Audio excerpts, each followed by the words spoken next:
প্রাথমিক শিক্ষক নিয়োগকে কেন্দ্র করে সুপ্রিম কোর্টে যে একাধিক মামলাগুলি দায়ের করা হয়েছিল, সেই গুরুত্বপূর্ণ মামলাগুলির আজকে একটি শুনানি ছিল এবং সেই শুনানিতে বিএড করা চাকরি প্রার্থীরা আদৌ কি বজায় থাকবেন নাকি থাকবেন না প্রাথমিক শিক্ষক নিয়োগের ক্ষেত্রে, যারা ইতিমধ্যে অলরেডি বিএড করে প্রাইমারি শিক্ষক হিসেবে চাকরিরত অবস্থায় রয়েছেন তাদের কি হবে না হবে, এই নিয়ে কিন্তু সুপ্রিম কোর্টে আজকে একটি বড়সড় আপডেট দেওয়া হয়েছে এবং সেক্ষেত্রে তারা চাকরিরত অবস্থায় তাদের কি বরখাস্ত করা হবে নাকি হবে না, এই নিয়ে কি জানানো হয়েছে বিস্তারিতভাবে আজকে আমরা এই ভিডিওতে জানবো। তার আগে আপনাদের সকল অনুরোধ, ভিডিওটি প্রথম থেকে শেষ পর্যন্ত দেখুন এবং ভালো লাগলে অবশ্যই একটি লাইক করে দিতে ভুলবেন না। তার আগে বলি বন্ধুরা, আপনারা যারা আমাদের চ্যানেলের সাথে যুক্ত আছেন তারা জানেনই এই চ্যানেলের প্রত্যেকটা ভিডিও কিন্তু দরকারি, তাই কেউ এখনো যদি আমাদের চ্যানেলটা সাবস্ক্রাইব করে না থাকেন তাহলে অবশ্যই আমাদের চ্যানেলটা সাবস্ক্রাইব করতে ভুলবেন না এবং পাশে থাকা বেল আইকনটি ক্লিক করে দেবেন যাতে নতুন আপডেট আসলে আপনার ফোনে পৌঁছে দিতে পারে। আমরা এই চ্যানেলে কিন্তু প্রত্যেকদিন নতুন নতুন লেটেস্ট আপডেট নিয়ে আসছি সরকারি এবং চাকরি রিলেটেড, তো তার জন্য অবশ্যই আমাদের চ্যানেলটা সাবস্ক্রাইব করে দেবেন এবং পাশে থাকা বেল আইকনটি ক্লিক করে অল নোটিফিকেশন করে দেবেন। প্রাথমিক শিক্ষক নিয়োগ সম্পর্কিত একটি বড়সড় খবর সামনে উঠে আসছে। বিএড করা যে সমস্ত চাকরি প্রার্থী রয়েছে এবং প্রাথমিক শিক্ষক পদে যারা নিযুক্ত রয়েছেন তাদেরকে নিয়ে যে অবস্থান সেটা পরিষ্কার করে জানিয়ে দিল সুপ্রিম কোর্ট এবার। তো সুপ্রিম কোর্টের রায়দানের পর বিএড ডিগ্রি করা চাকরি প্রার্থীরা প্রাথমিকে আর বসতে পারবেন না, ফলে নতুন করে আর প্রাথমিক শিক্ষক পদে আবেদন করতে পারছেন না বিএড করা চাকরি প্রার্থীরা, আপনারা সকলেই জানেন। তবে একই সঙ্গে আগেই যারা চাকরি পেয়ে রয়েছেন বিএড করে সে সমস্ত শিক্ষকদের কি হবে তা নিয়ে একটি অর্ডার এসেছে এবং সুপ্রিম কোর্টে কি জানিয়েছে আজকে সেটা জানবো।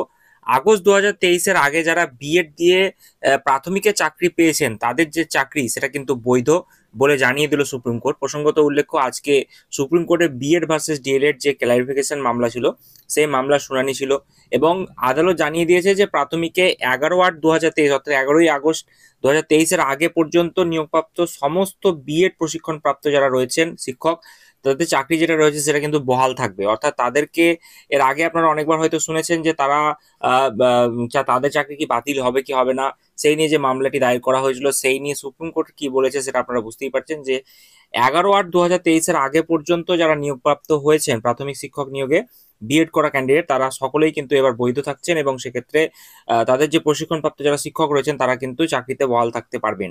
তো সেক্ষেত্রে 2018 সালের এনসিটি বিজ্ঞপ্তি আগেই কিন্তু খারিজ করেছে সুপ্রিম কোর্ট।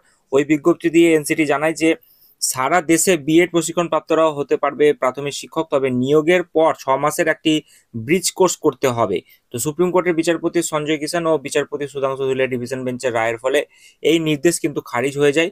তো প্রাথমিক শিক্ষক নিয়োগের ক্ষেত্রে ডিএলএড করা চাকরি প্রার্থীরা বঞ্চিত হচ্ছেন বলে কিন্তু অভিযোগ দিয়ে যেটা বিভিন্ন রাজ্যে দায়ের হয়েছিল একাধিক মামলা, রাজস্থান হাইকোর্ট ডিএলএড প্রার্থীদের দিকেই কিন্তু রায় দান করেছেন এবং যদিও হিমাচল প্রদেশ হাইকোর্ট তেমন সুপ্রিম কোর্টে জয় হয় বিএসটিসি ডিএলএড করা চাকরি প্রার্থীদের 2018 সালের 28শে জুন এনসিটি জারি করা গেছে বিজ্ঞপ্তিতে আমরা দেখেছিলাম যে সুপ্রিম কোর্ট প্রত্যাখ্যান করে, এর ফলে বড় জয় মিলেছিল ডিএলএড করা চাকরি প্রার্থীদের এবং সেক্ষেত্রে ভারত সরকার বিএড এবং এনসিটির আবেদন খারিজ করেছিল। রাজস্থান হাইকোর্টের সিদ্ধান্তকে সঠিক বলা হয়েছিল।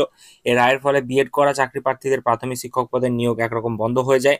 তো প্রাথমিক নিয়োগ সম্পর্কে গুরুত্বপূর্ণ রায় দিয়েছে সুপ্রিম কোর্ট। হাইকোর্টের নির্দেশ খারিজ করে শীর্ষ আদালতের রায় যে শুধুমাত্র যারা ডিএলএড করে রেখেছে সে সমস্ত ডিএলএড করা প্রশিক্ষণরত যারা রয়েছেন তারাই কিন্তু অংশ নিতে পারবেন প্রাথমিক শিক্ষক নিয়োগ প্রক্রিয়ায়, সুযোগ পাবে না বিএড যারা প্রশিক্ষণপ্রাপ্ত রয়েছে তারা।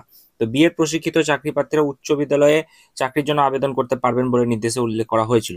তো যাই হোক, আজকে যেটা আপনারা খবর দেখতে পেলেন যে 2018 সালের আগস্ট মাসের 11 তারিখের আগে পর্যন্ত যারা নিয়োগপ্রাপ্ত হয়েছেন বিএড করে যে সমস্ত ক্যান্ডিডেট যারা রয়েছেন এবং চাকরি করাত অবস্থায় রয়েছেন তাদেরকে কিন্তু কোনো রকমভাবে বরখাস্ত করা হবে না, এটাই কিন্তু জানানো হয়েছে সুপ্রিম কোর্টে। অর্থাৎ যারা চিন্তিত ছিলেন আপনারা বিএড করা ক্যান্ডিডেট যারা রয়েছেন এবং প্রাথমিক স্কুলে আপনারা শিক্ষকতা করছেন তারা কিন্তু আপনাদের চাকরিতে আপনারা বহাল থাকছেন। তো এটুকুই আপডেট ছিল আজকে। আগামী দিনে আরো আপডেটগুলি পাওয়ার জন্য চ্যানেলটি সাবস্ক্রাইব করে পাশে থাকা বেল বাটনটি ক্লিক করে দিতে ভুলবেন না।